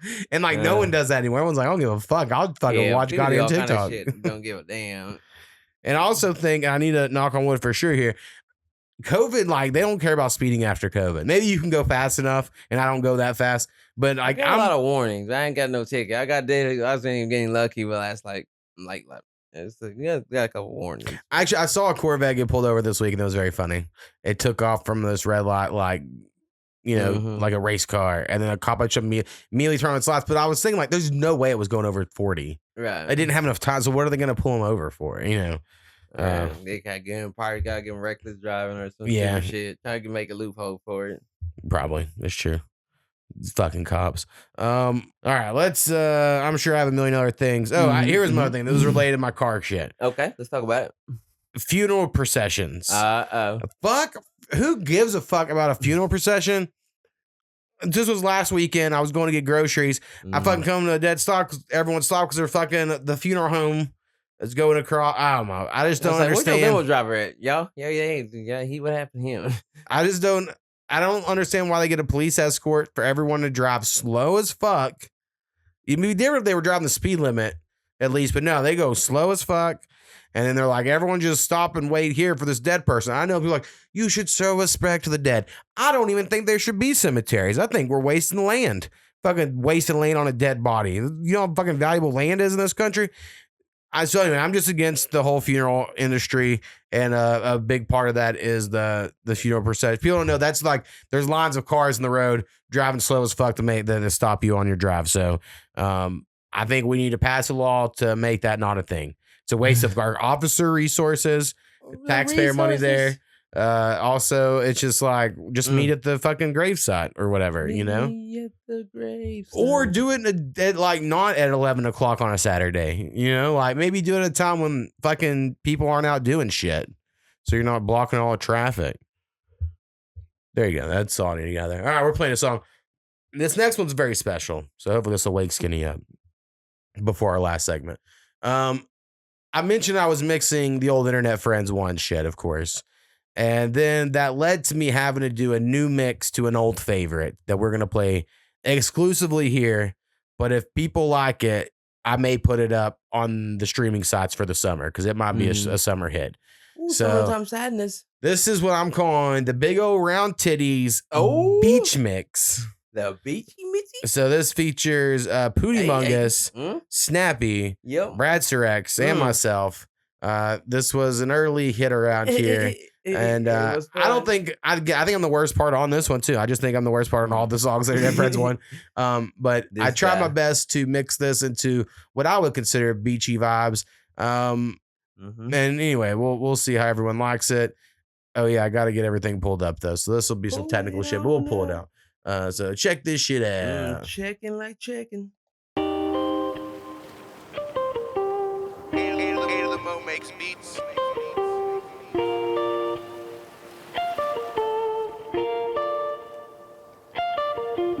Yeah, I like some big old round titties. Yeah, I like some big old round titties. Yeah, I like some big old round titties. Yeah, I like some big old round titties. I like 'em big, boy, I like 'em round. She ain't got back problems, I ain't come around. I like the way they feel, I like 'em 'cause they soft. Give your boy a titty and you know we sneaking off. Bitch, you soft as silk, you carrying some milk. Massage your lower back 'cause I imagine how that feel. Something about some Texaco, call me bra, I'm breastapole. Macking on that chest so low, titties are the best of low, yeah. How you get the titties so fat? Ain't no rice and bean gonna get you like that. But I wanna get bad with the bitty in the bag. Love titties so much, never hit it from the back. Yeah, titties all up in my mouth. Hell no, they ain't coming out. What the fuck you think I'm about? Titties on the side of my mouth. I don't give a fuck about what you say. I'm about the titty like every day. All about the ass, I'm like, I'ma get the titty anyway. Take it to the bed, gonna get it like, yeah. Fuckin' with a bad bitch, she got that. Never need the titty even if she fat. I don't give a fuck what y'all talking at. Yeah, I like some big old round titties. Yeah, I like some big old round titties. Yeah, I like some big old round titties. Yeah, I like some big old round titties. Yeah, I like some big old round titties. Yeah, I like some big old round titties. Yeah, I like some big old round titties. Yeah, I like some big old round titties. I like them titties big and robust. Areolas in the middle like the hole in donuts. Yeah, I like the fiddle when I do the bitches go nuts. I like to let my bone bust all on her titties before she woke up. It makes me happy when I see them. My goal every day is find a way to get between them. Bury my face between the lace and then I free them. Titties so great should be displayed in a museum. A sucker for cleavage, it's never a secret, although I try to keep my eyes high, but they go low. All over the regions, from cities to beaches I go. Yeah, I like those thigh highs, but them titties, though, they got me rock hard. Like the bottom, but I love the top part. No bra, got you warming up like a Pop-Tart. I see them hawkers, I go bonkers for the big ol' round titties, nipple in the middle like a peephole. Yeah, I like some big old round titties. Yeah, I like some big old round titties. Yeah, I like some big old round titties. Yeah, I like some big old round titties. Yeah, I like some big old round titties. Yeah, I like some big old round titties. Yeah, I like some big old round titties. Yeah, I like some big old round titties. Yeah, I like some big old round titties. The kind that's falling out when I come around titties. I bury my face, think I might drown titties. My girl on top riding, bouncing up and down titties. Yeah, titties everywhere. Titties everywhere I go, tryna see titties when I'm high. Got these titties hanging low, memories of memories. Got me stuttering and stammering. Big titties, that's the fantasy. If you not understanding me, B's and lower, not for motion. I need season higher, that's what I desire. Roll it up, I'm getting higher. Big heart / chest, that's what I desire. Talking big old round titties, like the hills in the Shire. Holy fuck, the shit is so great. Now all we fucking need is titties clapping like we throw parades. They should have classes in school for the debate. I mean, like asses are cool, but fuck, listen what Snappy say. Yeah, I like some big old round titties. Yeah, I like some big old round titties. Yeah, I like some big old round titties. Yeah, I like some big old round titties. Yeah, I like some big old round titties. Yeah, I like some big old round titties. Yeah, I like some big old round titties. Yeah, I like some big old round titties.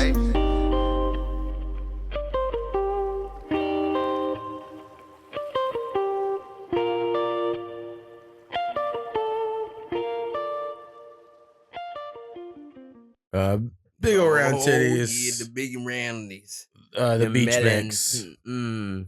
It was very beachy for sure. Yeah, and listen there, Brad and me should be turned down a smidge. I feel like that's my mixing thoughts at the moment, but I'm still work in progress. Yeah. And yeah, like I spent way too much time on that video, to be honest, to get the bottom parts to do this and then the side parts to do this without them interfering. Honestly, I spent way too much time on it. I was like, why do I care so much? I'm literally only going to play this for a small part of the podcast that most people, I think, fast forward through, is what I've learned through the analytics of the episodes. But I'm still playing the music. God damn it! Y'all can fast forward all y'all want. But yeah, I like it. Pootie Mungis changed his artist name to Gray shortly after that, and then just kind of disappeared. He was, if I remember correctly, from it was Mississippi or Alabama. I can't remember which one. They're the same state to me. I understand that they're not. It'd be like something like Oklahoma and Texas are the same, but to me, I'm like, I just that's different. Like, I can get what you're getting from that because they were out there in their shape, kind of the same, whatever. But like opposites. But it's one of those. And then he was living in England or Scotland or somewhere in the UK with his wife, and he was always bitching about having to pay for the foreigner health insurance and how expensive it was. And he was cool, but he wanted to be an EDM techno guy. And so he was like, I'm done with this rap music.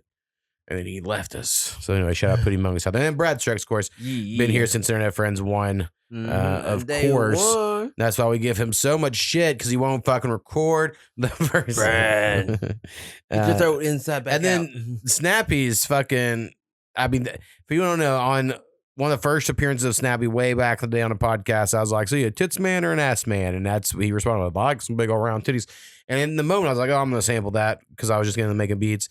And so I was always right, but it's, even now, it's so easy to mix. Like his voice, I just picked it up perfect that day, or he just has a voice perfect for the microphone or whatever. But his voice is the easiest to mix in the whole fucking song. So anyway, shout out Snappy. He doesn't want to be on our podcast anymore. I don't know why. He's a goddamn garden all the time now. On our podcast. You get in the garden. All right. We come to this segment where we do TikToks. I know we've been going too long, and hey man, we've been having fun. Just catching up. Hey bro, we like go see. That's right. Skinny can't come over. He has a second job. I meant to bring that up earlier. Yeah, and makes it difficult. But he's here now. Just for a little bit. Just gotta do it for a little bit. All right. Make it make sense. It got all dark in here, but that's how it has to happen for TikToks. Get the lights down low. Yeah, we can see the we got glares off sunglasses. So it's all good. So this first one Brad sent us, actually. So I told people to send us. He sent us 3, but the other 2 were like 5-minute videos. I was like, we can't. we can't be doing that. I feel bad too, and I was like long ones of my own on this. So anyway, I just threw those together, but. Also, this is going against. I have to quit playing ones with like licensed music because they keep getting copyright. But no, they're not like affecting me. They claim, but I feel like they have to somewhat affect you in the back end, right? Like anyway. So here's an awesome karaoke bar that I feel like people are not turning up enough at. Hey, stop it, baby. I do you tell. You can do it all by yourself. Let me see you do it. Let me see you do it. Besides, I mean, Girl in the Green there at the end's digging it, but the other people are fucking laughing at him. Well, this is just awesome. Raspy as shit. They had a doctor coat on too. Yeah, cardigan of some sort. He's a cardigan. So anyway, that is pretty good. All right. And I wouldn't normally like one of these series, but I thought you'd appreciate this one for some reason. What's your name? I'm Brittany. Brittany, nice to meet you. Nigga, fuck that bottle. We're gonna grab a different one. That bottle has been fucking tainted. Nah, you can keep it. No, we don't want it no more. Why are you talking to it? It got nigga juice on it now. What? You didn't just took that fucking bottle and put your nigga essence on that shit? Yo, nigga essence. I'm the only nigga essence in this motherfucker. We don't need another. I don't know if it's real or not. Okay, it could be all stage and fake, but it's so good. I love it. Nigga essence. So anyway, fuck all that extra shit on the end, but yeah, I thought that one was good. And then I include one old lady video at least. But this is really about Matthew back here, so. Okay, okay. Okay, Matthew. Okay, Matthew. Okay, that. Okay. Okay, that. Okay. Okay, hey. All right, wait a minute. I just get it in there. I need to show the hop skills of black people. As soon as he's like, okay, Matthew, okay. Their hop skills are unmatched. Okay. Okay. But he was ready though. He got past him and he was ready to go. Napoleon, get your ass in there. Okay. All right, wait a minute. Oh. In the comments, y'all can't see it says customers waiting in line for the Crunchwrap Supreme and then Samuel L. Jackson and was that Black Snake Moan? Black Snake Moan. That's what I said. I need to put me a white bitch on a chain last night. I was like, what are you talking about? Yeah, see, I had a lot of videos that I cut that were of like old white women or fat white women because that's like the lane I like to show you. And I was like, you told me recently that might not be your thing. So I was like, well, I don't want to push it. So I should have. Now no, this after the end today. Old white ladies feeding me fucking tortilla soup. Oh, try this. Oh, what's good, baby? I'll eat it. Yeah, I'm good. All right, wild rapper time. You dog. You guys got 500,000 views on this, by the way. Thinking about this money, all these problems, man. This stuff's good. Taking them all day. Shit, I'm about to light this blunt. Shit. Thinking about this cash, man. Thinking about smoking. Thinking about rolling. Thinking all day, man, for real. I've rapped with so many guys like this, by the way, like back in college. This is a typical white guy. These problems, man. Shit, Southern white guy vibe. Shit, all these memories in my brain. This is like how you gonna make money with this shit. Thinking about riding around, thinking about the show, thinking about this crowd, thinking all day, man. Shit, it's been a minute since, shit, I smoked a blunt, shit, but I'm this is like, all these that, pills. Man, shit, the I'm bell for real, curve where shit, it's man, like this stuff's good, where you at? If you're so bad, you can achieve the same levels of someone that's really good. Shit, I'm in my home on my phone, shit, with these girls in these bones, thinking all day. Anyway. Shout that. I'm sure it's fake. 7 a.m. in the morning. We had to keep a country guy. 65 northbound, heading down to watch that blue clear water on the beach, move back and forth, and the sunset make your eyes shine. This is the first time I've seen country freestyle. I can't wait to spin you around in that beach sunset, take you back home and spin you around on that back porch to our favorite wedding song. It's about 7 a.m. in the morning. We're on I-65 northbound, heading down to watch that blue clear water on the beach, move back and forth, and the sunset. And I hate to make people in front of people's teeth, but his teeth are like a fucking jigsaw puzzle, and they fit together still, but they're jagged as fuck. Take you back home and spin you around on that back porch. So we're gonna get copyright for that one too, but it's worth it. I gotta share the future. So you assume this little kid's about to start dancing. That's like what you're getting excited for, and then out of a minute you'll realize, oh, there's a guy that's about to jump over this little kid actually.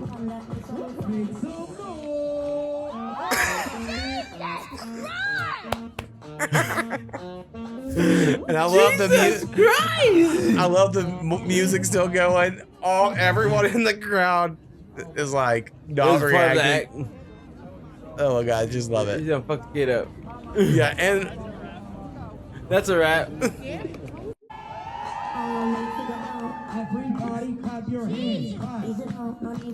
That's him too.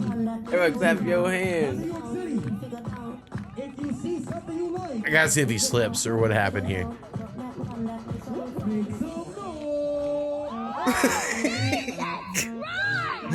Jesus Christ! That's so perfect. That's the best part of it. Yeah. But he gotta catch him.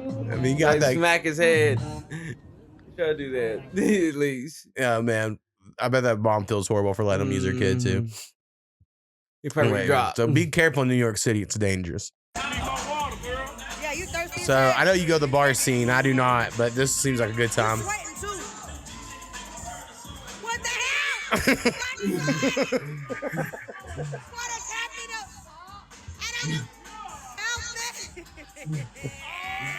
Damn. I ain't been in that kind of bar or club. Let me see that. Spring break, baby, turn up. Woo woo. Yeah, you thirsty as hell. That's good. My name is Susan. I look like I'm cruising. When I fall down, my body really bruising.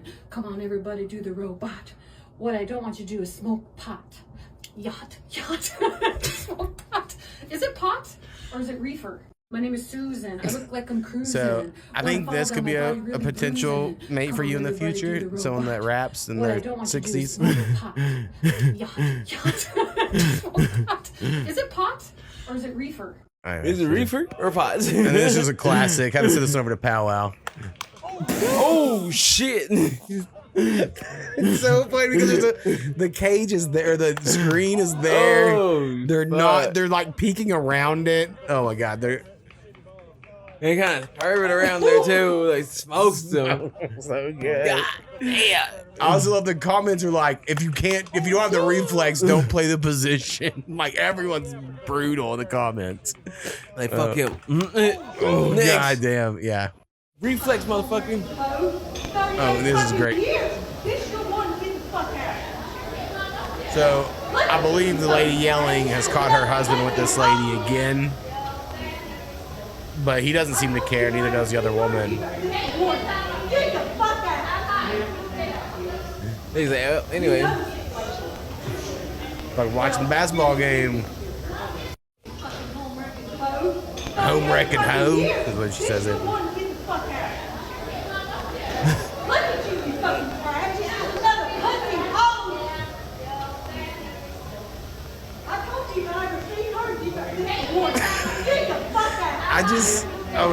I just can't imagine being the guy that just sitting there chilling, being like, yeah, I'm cheating on my wife.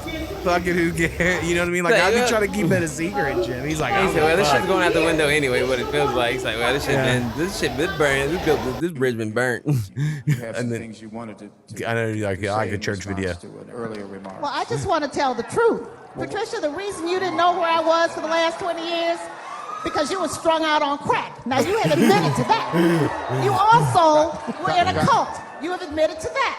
So let me tell you something, what I was doing the last 20 years. I was starting a business on the South Side. I was hiring people. I started a business from scratch. I was not strung out on crack. I don't have a record. I, in fact, have... I don't have a record. I wasn't strung out on crack.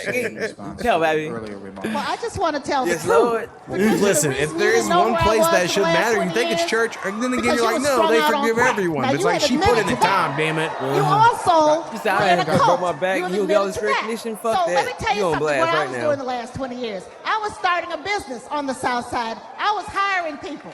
I started a business from scratch. I was not strung out on crack. I don't have a record. I, in fact, have... I love people cheering too in the audience. Yeah. I think I saved this guy for last. This dude calls himself the white N-word a lot. Lots of N-words. The whole comments were people like, did he just say that?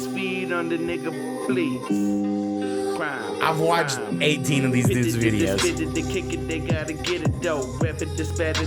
He's saying nothing, by the way. Is horrible in that sense. I'm a white nigga on these motherfuckers free stuff. I'm a gangbanging slang on these motherfuckers free stuff. Better watch out for me because I'm just like, I love the content from this guy. I don't know why. I love it. Get your cash, get your pocket dough. Pocket dough. Yeah, he's so into it. I thought he earns the pass through this video. Hire somebody. I know I can't speak on that, but you run for your money. Get the cash though. Get the money, yeah, it's all hooks, but white nigga dough, yo. Put it semi-automatic. Again, y'all can't see the comments, but there's a John Travolta and a do-rag. I think it's pretty good. Please, I put you 6 feet under, nigga, please. This one's at only 2,300 likes. Still more than anything I've done, but it's still pretty low. On this episode, oh yeah, and then we've caught up there, of course. There was one I was going to show, but it was a 3-minute video, but it's shit.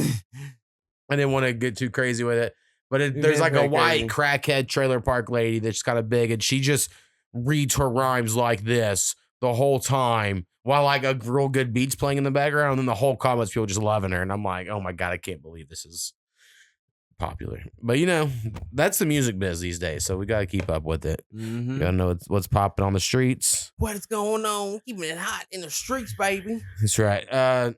And yeah, got albums coming out next month. That's planned. Hopefully it happens. I've been annoying myself with mixing both mine and Soko's album, and now Internet Friends one. Just don't know one in there to be annoying myself with. And I listen, I'm like, I just don't know enough to make this perfect. I know enough to make it decent, but not enough to make it like real good. So, but we're, it's good enough for getting there. So we'll see what happens. All right, Skinny. Glad you made it over. Thank I know you. you're, like I said, you're always busy these days. Yeah, it is kind of crazy, man. But I basically all weekdays are out now, so I don't even hit you up. I don't want to annoy you. Now it says, hey, we're on spring break now. That's so true. Good. Yeah, this week maybe. If I might just force some songs for this music spinoff. We might record one because I have not been sharing that enough. But Graveyard does for me, so I appreciate them for that. So shout out Graveyard. Random podcast or some shit to do something. We figure something out. Yeah, for sure. And then my dog. Oh, my dog update. I guess I'll end on that one. It's sad.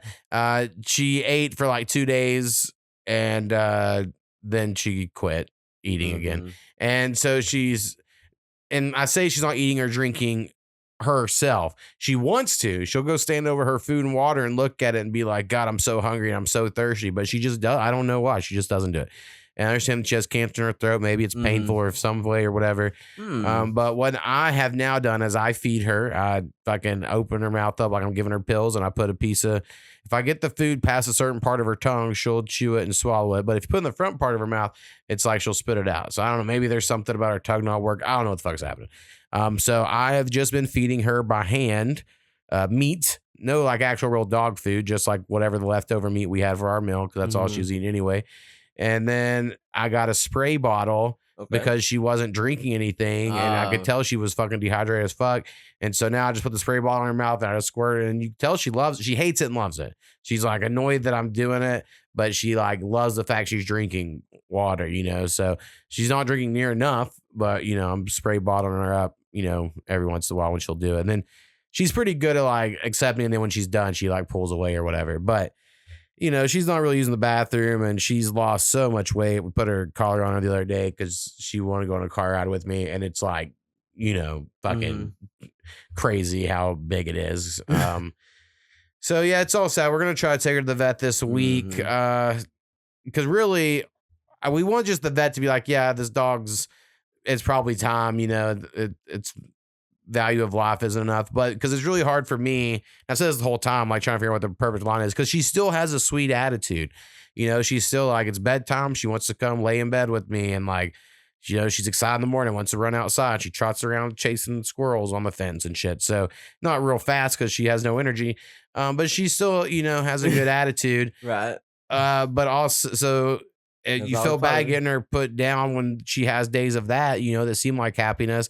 But also, if she isn't going to eat or drink anything, it does feel like she's trying to die, in some way. So I don't know. It's a motherfucker at the moment with all that, but we'll figure it out. And I think I mentioned a few weeks ago, I don't know if it's good knowing or whatever that it's coming, but I think it was. I think you get a lot of the most sad parts out of your system. Yeah. And then you just kind of enjoy it for, what you got left. And, it's all about keeping her comfortable. She's been on a fucking love seat for fucking a week straight, just sleeping all day, on a bunch of blankets and pillows. So she's definitely being comfortable. But you just feel bad for her because she looks so little. And all bones and shit. And you're like, God damn. Them bones, them dry bones. That's right. Knee bone connected to the hip bone or something. Anyway, classic. All right, we're going to end on a beat here. Another week where I'm going to play a beat of mine with a little beat video. I have no name for it, just like I had no name for the one last week. If you have a name suggestion for either one, send it to me, because that's the hardest part, is naming beats. I'm still putting them on my Browse Beats store. For now, I'll be honest, I'm not trying super hard on the beat store. I need to really like try to sell them and stuff and make some money, but it feels dead, and it's just so hard to be social for some reason on the internet these days. Like, I'll make this podcast and I would love people to listen to this or check it out, but it's like to then also post every day, multiple times a day about stupid shit, just so that y'all will maybe listen to the art I create. If it is art, maybe that's doing a lot of lifting there, but Anyway, it's bullshit, but we do it. We ball, if you will. So anyway, the name of this beat, I think, is technically DI7, something like that, but that's not creative. So yeah, let me know out there. Give me a name idea. And again, Skinny, appreciate you. Mm-hmm. And we're out of here. Peace.